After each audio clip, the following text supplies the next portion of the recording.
ಎಲ್ಲರಿಗೂ ನಮಸ್ಕಾರ.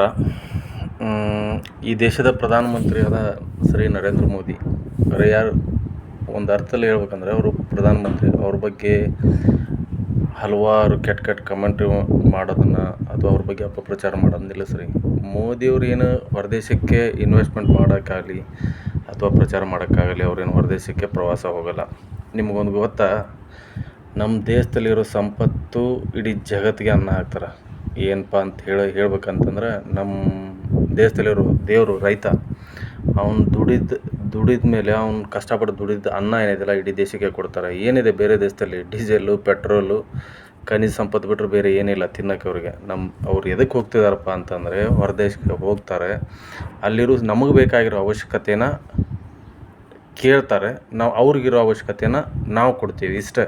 ನಿಮಗೆ ದುಬೈಗೆಲ್ಲಿ ಎಣ್ಣೆ ಕೊಡ್ತಾನೆ, ದುಬೈನ ಎಣ್ಣೆ ಪುಕ್ಸಟ್ಟೆ ಕೊಡ್ತಾ ಇಲ್ಲ ನಮಗೆ. ಅವ್ನಿಗೆ ಬೇಕಾಗಿರೋದನ್ನು ಅವ್ನು ತೊಗೊತಾನೆ, ನಮಗೆ ಬೇಕಾಗಿರೋದು ನಾವು ತೊಗೊತಿದ್ದೀವಿ. ಇಲ್ಲಿದೆ ಅಲ್ಲ ₹500 ನೋಟು, 1000, 2000 ನೋಟು, ಈ ನೋಟೇನು ನಡೆಯೋಕ್ಕಿಲ್ಲ ಅಲ್ಲಿ. ಏನೇ ಇದ್ದರೂ ಸಾಮಾನು ಕೊಟ್ಟು ಸಾಮಾನು.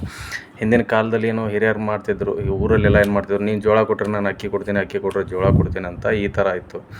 ಕೆಲವರು ಅಪಪ್ರಚಾರ ಮಾಡ್ತಾರೆ. ನೋಡ್ರಿ, ನೀವೇನು ಮಾಡಿದಿರ ಫಸ್ಟ್ ಅದನ್ನು ತಿಳ್ಕೊರಿ. ಬಂಗಾರ ಯಾಕೆ ತೊಗೋಬಾರ್ದು ಅಂತಂತಂದರೆ ನಮ್ಮ ದೇಶದಲ್ಲಿ ಬಂಗಾರಕ್ಕೆ ಬಹಳ ಪ್ರಾಮುಖ್ಯತೆ ಇದೆ. ಕಾರಣ ಯಾಕೆಪ್ಪ ಅಂತ ಹೇಳಿದ್ರೆ, ಕಿವಿಯಲ್ಲಿ ಹೆಣ್ಮಕ್ಳು ಕಿವಿಗೆ ಹಾಕ್ತಾರೆ, ತಲೆಗೆ, ಮೂಗಿಗೆ, ಮತ್ತು ಅವ್ರಿಗೆ ತಾಳಿ ಚಿಕ್ಕ ಎರಡು ಪದಗಳನ್ನ ತೊಗೊಳಕ್ಕೂ ತಾಳಿ ತೊಗೊಳಕ್ಕೂ ಆಗ್ತಾಯಿಲ್ಲ. ಯಾಕಪ್ಪ ಅಂದರೆ ಜಗತ್ತೇ ನಮ್ಮ ದೇಶದ ಮೇಲೆ ಒತ್ತಡ ಇರಿದೆ. ಅವ್ರಿಗೆ ಗೊತ್ತು ಭಾರತ ಬಂಗಾರ ಇಲ್ಲ ಅಂದರೆ ಬದುಕಲ್ಲ ಅಂತ ಅವ್ರಿಗೆ ಗೊತ್ತು.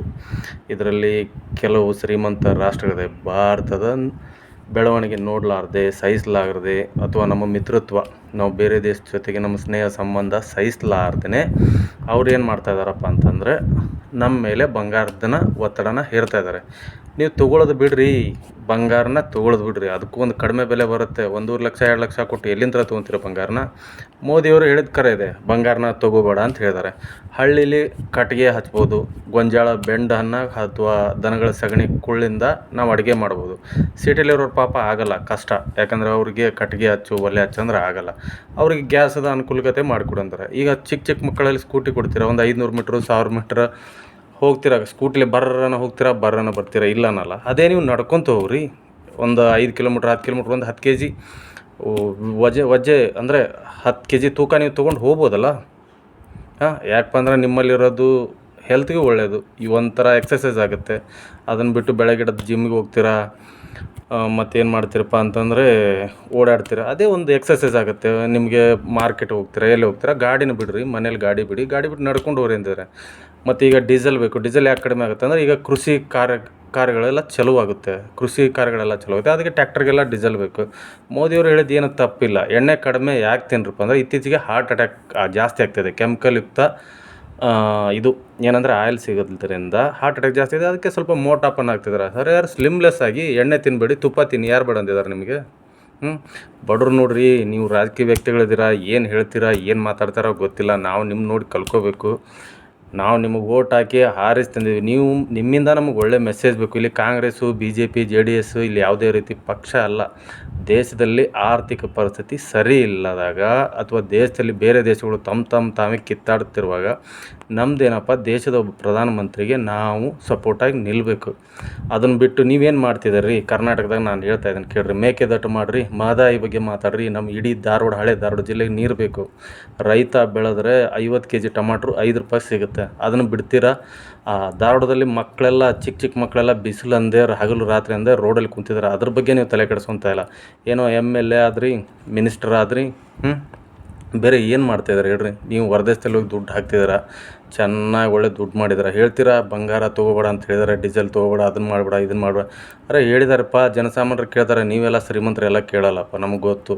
ನೀವು ಚಡ್ಡಿ ಆದರೂ ಬನೇನಾದರೂ ಬಂಗಾರದ ಹಾಕ್ತೀರಾ. ಒಂದೊಂದು ರಾತ್ರಿಗೂ ಚಡ್ಡಿ ಬನೇನು ಕೊಟ್ಟು ಬಂದಿರ ಬಂಗಾರದ, ಅದು ಗೊತ್ತು.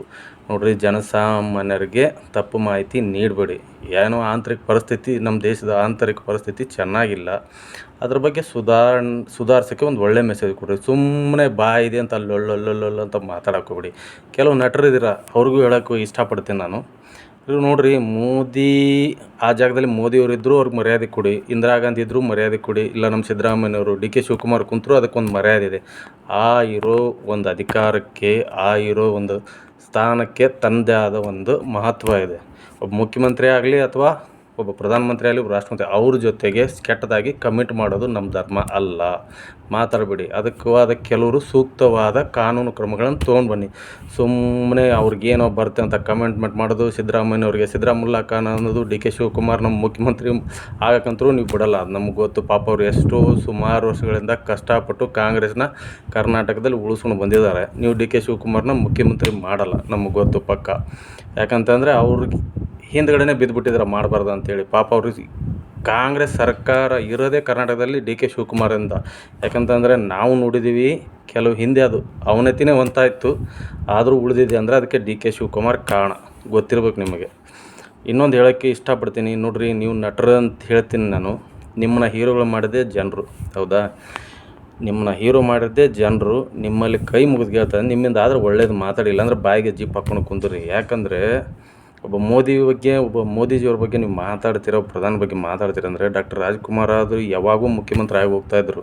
ಅದಕ್ಕೂ ನೀವು ಲಾಯಕ್ಕಿಲ್ಲ. ನಾನು ಹೇಳ್ತಾ ಇದ್ದೀನಿ, ಜಿಪ್ ಹಾಕ್ಕೊಳ್ಳಿ. ನಿಮ್ಮಿಂದ ನಾವು ಕಲಿಯೋದು ಭಾಳ ಇದೆ. ನಿಮ್ಮನ್ನು ಹೋಗಿ ಹೀರೋ ಪಟ್ಟ ಕಟ್ಟಿದವ್ರೆ ನಾವು, ಹೌದಾ? ಜನಸಾಮಾನ್ಯರು ದಯವಿಟ್ಟು ನೋಡಿ. MLA MP ಗಳು ಹೇಳ್ತಾರೆ ಯಾವ ಪಕ್ಷನೂ ಬೇಡ, ದೇಶದ ಪರಿಸ್ಥಿತಿ ಸರಿಯಾಗಿಲ್ಲ, ಬಂಗಾರ ಬೇಡ ಅಂತ ಹೇಳೋದು, ಡೀಸೆಲ್ ಬೇಡ ಅಂತ ಹೇಳಿದ್ದು ಮೋದಿಯವರು ನಮ್ಮ ಒಳ್ಳೆಯದಕ್ಕೆ. ಬಿಡ್ರಿ ಬಂಗಾರ, ಯಾವ ದೇಶನೂ ಬಂಗಾರ ತಿನ್ನಲ್ಲ. ನಮ್ಮ ರೈತರು ದುಡಿದು ಕೊಟ್ಟರು ಅನ್ನನೇ ಅವ್ರು ತಿನ್ನೋದು. ನಿಮ್ಗೆ ಅರ್ಥ ಆದರೆ ಸಾಕು ಅಂತೀನಿ. ಸುಮ್ಮನೆ ಇಲ್ಲಿ ಥರದ ಕಮೆಂಟ್ಮೆಂಟ್ ಹಾಕಿ ಸುಮ್ಮನೆ ಮಾಡಿಬಿಡಿ. ನಿಮಗೆ ದಮ್ ಇದೆಯಾ? ನಿಮಗೆ ತಾಕತ್ತಿದೆಯಾ ಸರ್? ನೋಡಿ, MLA MP ಗಳಿಗೆ ಹೇಳ್ತಾ ಇದ್ದೇನೆ ನಾನು ನಿಮಗೆ, ಮಹದಾಯಿ ಮಾಡಿರಿ, ರೈತರಿಗೆ ನೀರು ಕೊಡ್ರಿ. ನೋಡಿರಿ ನೀವು ಹೆಂಗೆ ರೈತರು ಶ್ರೀಮಂತ ಆಗ್ತಾರಂತೆ. ವಿದ್ಯಾರ್ಥಿಗಳಿಗೆ ಕೆಲಸ ಕಾರ್ಯ ಇಲ್ಲ, ಒಂದು ಸದನಾದರೂ ಮಾತಾಡ್ಸಿದಾರ? ಸುಮ್ಮನೆ ಬೆಳಗಿಂದ ಸಂಜೆ ಮಟ್ಟ ಜಾತಿ ಮೋದಿ ಇದನ್ನು ಬಿಟ್ಟರೆ ನಿಮಗೆ ಬೇರೆ ಜಪ ಇಲ್ಲ ಅಂತ ಕಾಣುತ್ತೆ. ಜನರೇ, ಈ ಹುಚ್ಚು ನನ್ನ ಮಕ್ಕಳು ಮಾತು ಕೇಳಕ್ಕೆ ಹೋಗ್ಬೇಡ್ರಿ. ಇವ್ರಿಗೆ ಎಲ್ಲ ಏನಪ್ಪ ಅಂತಂದರೆ ಇವ್ರಿಗೆ ಏನೂ ಗೊತ್ತಿಲ್ಲ. ನಿಮ್ಗೇನಾದರೂ ಕ್ಲಿಯರ್ ಬೇಕಂದ್ರೆ ಬರ್ರಿ, ನನ್ನ ಹತ್ರ ಹೇಳ್ತೀನಿ. ಪಂಜಾಬು, ಹರಿಯಾಣ, ರಾಜಸ್ಥಾನ, ಜಮ್ಮು ಕಾಶ್ಮೀರ, ಅರುಣಾಚಲ ಪ್ರದೇಶ ಗಡೀಲಿ ಬನ್ನಿರಿ, ತೋರಿಸ್ತೀವಿ ನಾವು ಏನೇನು ನಡೆದಿದೆ, ಅವಾಗಿನ ಕಾಲದಲ್ಲಿ ಯಾರು ಅನ್ಯಾಯ ಮಾಡಿದರೆ ಏನಾಗಿದೆ ಅಂತ ನಾವು ತೋರಿಸ್ತೀವಿ. ವಿನಾಕಾರಣ ಸುಮ್ಮನೆ ರಾಷ್ಟ್ರಪತಿಯವ್ರ ಬಗ್ಗೆ ಆಗಲಿ, ಪ್ರಧಾನಮಂತ್ರಿಯವ್ರ ಬಗ್ಗೆ ಆಗಲಿ, ಮುಖ್ಯಮಂತ್ರಿ ಆಗಲಿ, ಅವ್ರದ್ದೇ ಆದ ಒಂದು ಸ್ಥಾನಮಾನ ಇದೆ. ಸುಮ್ಮನೆ ಕಮಿಟ್ಮೆಂಟ್ ಮಾಡೋಕೆ ಹೋಗ್ಬೇಡ್ರಿ. ನಿಮಗೆ ದಮ್ ಇದ್ದರೆ, ನಿಮಗೆ ತಾಕತ್ತು ಅನ್ನೋದಿದ್ದರೆ ನಾವು ಹೇಳ್ತಾ ಇದ್ದೀವಿ. ಇಲ್ಲೇನೋ ಗಂಡಸ್ತನ ಸವಾಲು ಅಂತಲ್ಲ, ತಪ್ಪು ತಿಳ್ಕೊಬೇಡ್ರಿ. ಚಂದ್ರಬಾಬು ನಾಯ್ಡು ಆಂಧ್ರದಲ್ಲಿದ್ದಾರಲ್ಲ, ಚಂದ್ರಬಾಬು ನಾಯ್ಡು ಹಾಗೂ ಪವನ್ ಕಲ್ಯಾಣ್ ಅವರು ಏನಿದಾರಲ್ಲ, ಕೆಲವು ಕೆಲಸಗಳನ್ನ ಮಾಡ್ತಾ ಇದ್ದಾರೆ ತಮ್ಮ ರಾಜ್ಯಕ್ಕೋಸ್ಕರ. ಅದ್ರ ಬಗ್ಗೆನೂ ವಿಚಾರ ಮಾಡಿ. ಬೇರೆ ರಾಜ್ಯದಲ್ಲಿ ಏನು ನಡೀತಾ ಇದೆ ಅದನ್ನು ವಿಚಾರ ಮಾಡಿ. ಸುಮ್ಮನೆ ಅದಾಯಿತು ಇದಾಯ್ತು ಅಂತ ಸುಮ್ಮನೆ ಪ್ರಧಾನಮಂತ್ರಿಯವ್ರನ್ನ ಹೊತ್ತು ಉರಿಬೇಡ್ರಿ. ಅವ್ರು ಮಾಡ್ತಿರೋ ಕೆಲಸಗಳನ್ನು ನೋಡಿರಿ, ಕಾರ್ಯಗಳನ್ನ ನೋಡಿರಿ. ನಿಮ್ಮಿಂದ ಏನು ಒಳ್ಳೆಯದಾಗುತ್ತೆ ನೋಡಿರಿ. ಕೋಟಿಗಟ್ಟಲೆ ಗಳಿಸಿದ್ದೀರಾ, ಕೋಟಿಗಟ್ಟಲೆ ಮಾಡಿದ್ದೀರಾ, ಅದನ್ನು ಜನರಿಗೆ ಹಚ್ಚಿರಿ. ಈ ಭೂಮಿ ಮೇಲೆ ಅಮೃತ ಕುಡಿದು ಇಲ್ಲೇ ಟಿಕಾಣಿ ಹೂಡಲ್ಲ. ದಯವಿಟ್ಟು ಹೇಳ್ತಾ ಇದ್ದೀನಿ, ಏನೋ ಬಾಯಿದೆ ಅಂತ ಹೇಳಿ ಸುಮ್ಮನೆ ಮಾತಾಡೋಕೆ ಹೋಗ್ಬೇಡಿ. ಪ್ರಧಾನಮಂತ್ರಿಯವ್ರ ಬಗ್ಗೆ ನಮಗೂ ಅರ್ಥ ಆಗುತ್ತೆ. ಜನಸಾಮಾನ್ಯರಿಗೆ ಒಳ್ಳೇದನ್ನು ಮಾಡಿ. ಇಲ್ಲಿ ಏನಿಲ್ಲ, ನೀವು ಸತ್ರ ಯಾರೂ ನೆನೆಸಲ್ಲ. ಅವ್ರ ಮಂತ್ರಿ ಇದ್ದರು ಅದು ಇದ್ರು ಅಂತ ಹೇಳಿ ನೀವು ಮಾಡೋ ಒಳ್ಳೆ ಕೆಲಸ ಕಾರ್ಯಗಳನ್ನು ನೋಡ್ತಾರೆ ಜನ. ನೋಡ್ರಿ, ದಯವಿಟ್ಟು ಸುಮ್ಮನೆ ಮಾತಾಡ್ರಿ. ಒಬ್ಬ ಗೌರವಯುತವಾದ ಸ್ಥಾನದಲ್ಲಿರೋರ ಬಗ್ಗೆ ಮಾತಾಡ್ರಿ. ಅಲ್ಲಿ ಯಾರೇ ಕುಂತರೂ ಅವ್ರಿಗಿರೋ ಮರ್ಯಾದೆ. ನಾನು ಹೇಳ್ತಾ ಇದ್ದೀನಿ ಮತ್ತೊಮ್ಮೆ, ಮೋದಿಯವರೇ ಇರಲಿ, ಸಿದ್ದರಾಮಯ್ಯವ್ರಿರಲಿ, ಡಿ ಕೆ ಶಿವಕುಮಾರ್ ಅವರಿರಲಿ, ಕುಮಾರಸ್ವಾಮಿಯವರೇ ಇರಲಿ, ಇಲ್ಲ ಬೊಮ್ಮಾಯಿರೇ ಇರಲಿ, ಯಾರೇ ಆ ಸ್ಥಾನದಲ್ಲಿ ಕುಂತರೂ ನಮಗೆ ಅಷ್ಟೇ ಒಂದು ಮರ್ಯಾದೆ ಇರುತ್ತೆ. ಆ ಮರ್ಯಾದೆನ ಕೊಡಿ. ಅವ್ರ ಮೇಲೆ ಕೆಟ್ಟದಾಗಿ ಕಮೆಂಟ್ ಮಾಡೋದನ್ನಾಗಲಿ ಅಥವಾ ಅವ್ರ ಬಗ್ಗೆ ಅಪಪ್ರಚಾರ ಮಾಡಿದರೆ ಕಠಿಣ ಕಾನೂನು ಕ್ರಮವನ್ನು ತರಬೇಕು. ಅದಕ್ಕೊಂದು ತನ್ನದೇ ಆದ ಸ್ಥಾನಮಾನ ಇದೆ. ಅದನ್ನು ಕಲ್ಕೊರಿ. ಜನರಿಗೆ ಒಳ್ಳೆ ಮೆಸೇಜ್ ಕೊಡಿ.